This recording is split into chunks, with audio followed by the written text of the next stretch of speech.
What's going on, guys, and welcome back to the channel. And to my Icon Swaps 2 predictions for FIFA 20 Ultimate Team, I think it's fair to say that the first batch of Icon Swaps were pretty good, and I expect nothing less than a 23-man collection of new icons. If you're interested in what this promo might have to offer, make sure to stick around to the end of the video. And just before we get on with the card, feel free to subscribe if you haven't already, and comment on the video who you think should be added to this promo. Without further ado, let's get on with the players. Here is the selection last time round, where Drogba, Zanetti and Hadji all featured. Now I expect that there won't be repeated players in the promo. No players that we've already seen from the original Icon Swaps will be in this one. And I do kind of hope that the challenges that you complete for the tokens aren't as stressful or as time consuming as they have been, because that's the reason that most non-dedicated players just didn't have any icons by the end of it. Even I only managed to get one icon in Nesta. Now you've seen the previous cards, we'll now move on and we'll start with the reserve players. In the Japanese playmaker, Nakata, who I actually think we'll see the prime version of, seeing as all the rest of the prime cards are now available in packs. And with his prime card still not being the greatest card, I'd expect this guy to cost around 6 or 7 tokens, which is pretty decent. Next to him, I went with Seedorf, which I believe is his baby card here. That's just because his other cards are pretty overpowered, and I do imagine the EA will be quite stingy with the cards. Next to him, we have got the worst card so far.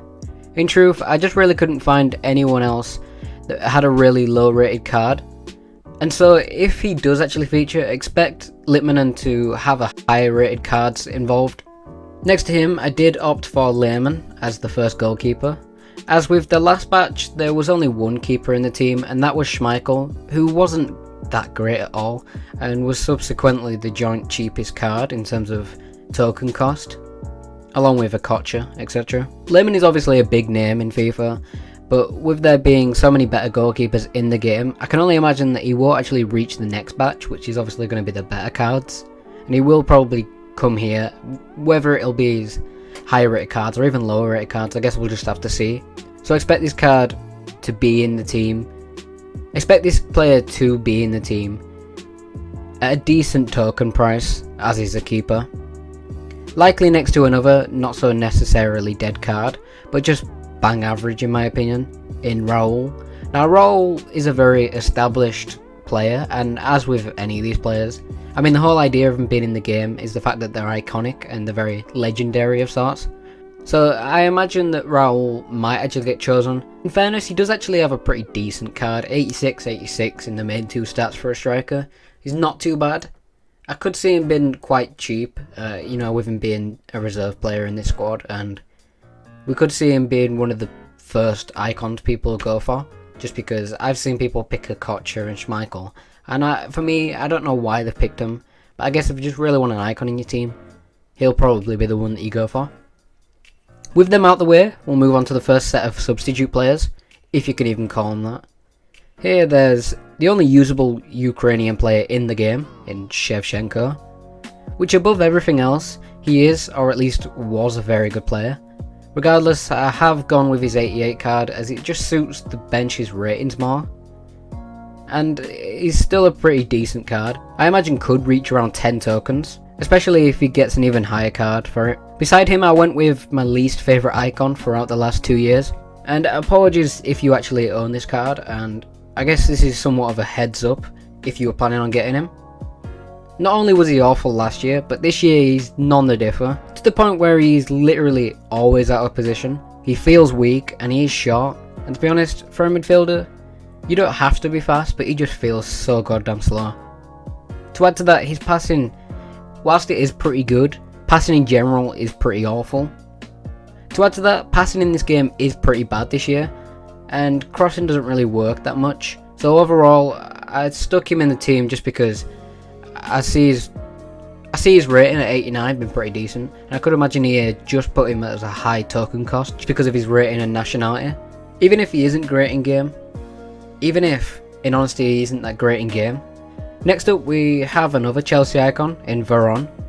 I don't have much to say about this player other than he has a relatively nice looking card, and I could and could be a pretty solid box-to-box midfielder, or a CDM with a shadow on him. Last for this screen, I went with none other than Frank Lampard. Now as a manager, his club retirement has left for a pretty successful career, if I must say so, and a pretty legendary club status. This has obviously granted him, a pretty impressive midfielding icon card, and it helps that he is English too. My concern is that he isn't the fastest player and he doesn't have pretty good skill moves, or at least I don't think so anyway, making him a pretty stationary player. Though if you was to get him on a set piece or maybe a long ranged pop at goal, you'll be laughing, in happiness of course. Next up, I went with Essien as the cheap Vieira, or the equally costly but even more linkable N'Golo Kante, who is a player I may or may not have in my team. Essien is the kind of player that will just sweep up the ball for you. He will just constantly be in the way of the opposition and he will make a lot of interceptions in game. Anyways, next to him I did go with Deco, who in my opinion, just don't pick him. If he does get chosen, I imagine he won't be chosen very much from the player's point of view, as he isn't specifically good at anything, as his shooting ruins the card for me at 79. Having said that, with the right chemistry style, it could make him relatively usable, and so for me it really is down to how much he'd cost in tokens, because I don't really want to be paying a lot of tokens for somebody who I quite frankly aren't that excited about using. Beside him, for the final player on the screen, I did go with Bobby Moore as yet another English icon. There really are a lot of them, aren't there? Now Moore was a world class player, but in truth, for a very large portion of his career, it was part of a very long gone era of sport, playing roughly before the Premier League, running through the divisions instead. I can imagine this guy was picked just because of his legendary club status, as always. I do find that Bobby Moore isn't the fastest defender though. I guess it's all opinion based, and for me, I just feel like EA have to be really moderate about these token costs. For the token offers, last time round, we did actually also get to see pack offers, like an ultimate pack for 10 tokens, or a guaranteed untradeable baby icon. So expect the same kind of offers, maybe just a little bit cheaper than before. Now onto the defence of the best 11 in these selections. I did pick Van der Sar as the goalkeeper, as one of the most used keepers in recent years on Ultimate Team. A gift only for the richest on Ultimate Team, with his perfect link to Virgil van Dijk, which means if you have Van Dijk and you can actually afford them both, you pretty much sorted. And the link is very strong. The Dutch link, and come to think about it, there are actually a lot of Dutch players in the team that you can actually use. Maybe not in this squad, but just in general. Ultimate Team has a lot of Netherlands players.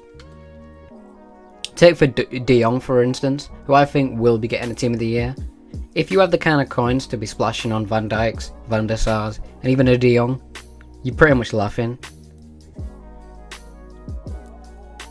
Next up, I did go with Zambrotta as the left back, as one of the newest icon additions to FIFA 20. A quick and also all-rounded fullback who you can pretty much always rely on, and also happens to get some good strong links to some pretty meta cards. For me, I really need a fullback to link to my team, and so whether it be his left back or his right back card, I really wouldn't mind at all. The second defender of the back three has to be the Spaniard, Fernando Hierro, who I actually was reading on Twitter, and he was banded as one of the most consistent and accomplished captains of all time in football, which is pretty impressive. The centre half would likely cost around the same price as Nesta did in tokens, that would be around 8 or 9.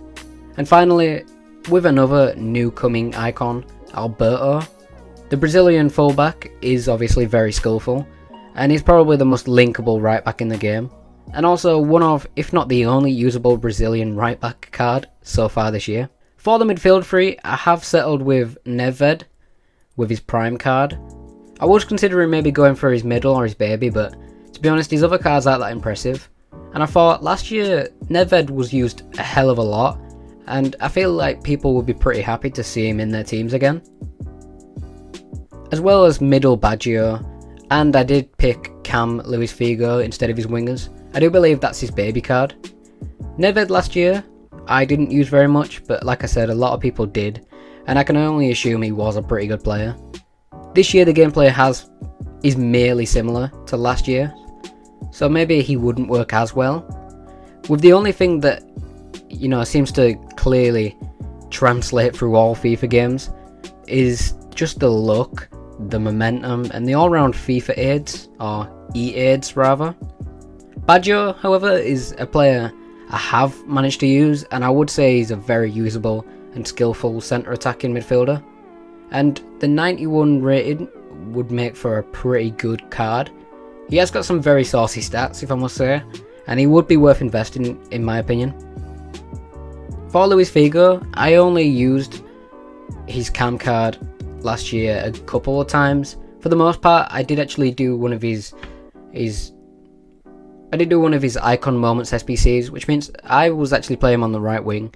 He was very good, and again, like I've said, I'm comparing it to last year quite a lot, and I really shouldn't be.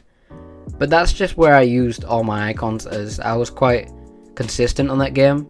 I definitely put a lot more hours into that game than I have so far this. For me, I have to say that Figo does actually seem to fit the meta in terms of stats, and having not used him, I can't really say too much about how he actually is. But I can say, Figo is obviously a very good player, he always has been, and he's 4-star, good dribbling, decent shooting, and he is pretty quick. Should be meta, and I definitely think that if he does get in, I imagine he won't be the most expensive player, and I could see a lot of people picking him. For the final set of icon players, in attack, I had to go with another English legend in Lineker, who absolutely destroys teams, and I know it from personal experience. Trezeguet, as the former French international, Larsson as the Swedish footballing saint, partnered with George Best as the star player in the squad for me. Best on the market is currently around 1 million coins and will 100% be worth the grind. I can imagine that if he did get one of these cards in the icon swaps, we could see his tradable price go down quite a hell of a lot, which is always good for people who have the liquid coins. For me, I have invested in a lot of player SBCs, so I don't have that many coins actually on me. I'm never going to really be able to afford a player like him. So that's why these icon swap promos are actually so good. I could see the card costing around the full 24 tokens, similar to Drogba. And yeah. And for the other players, I know that when I've actually played with Lineker I have actually used Lineker before, and he is insane. Trezeguet I've not used, and I imagine he isn't the most meta player. Maybe with a Hunter he will feel a little bit faster, but I'm pretty aware that he is kind of a tall and lanky striker, so maybe he's not good for FIFA 20. If you've used him, please let me know in the comments down below. I'm always interested to see which players are actually secretly amazing. And Larsson again is quite a fast and strong player, so he could actually be a pretty good alternative. And yeah, that's the team for me. I could see this team being higher rated overall, but I thought I'd choose the lower cards expecting the worst outcome, so that if EA do actually come to impress us and give us pretty nice cards, I'll be even more happy with it. If you have any questions about the promo, please comment them down below, as well as suggesting any players you might want to see in the team, or players you really think will be featuring. And yeah, with all that being said, I'll be seeing you tomorrow's video for my Team of the Week 15 predictions. And yeah, peace.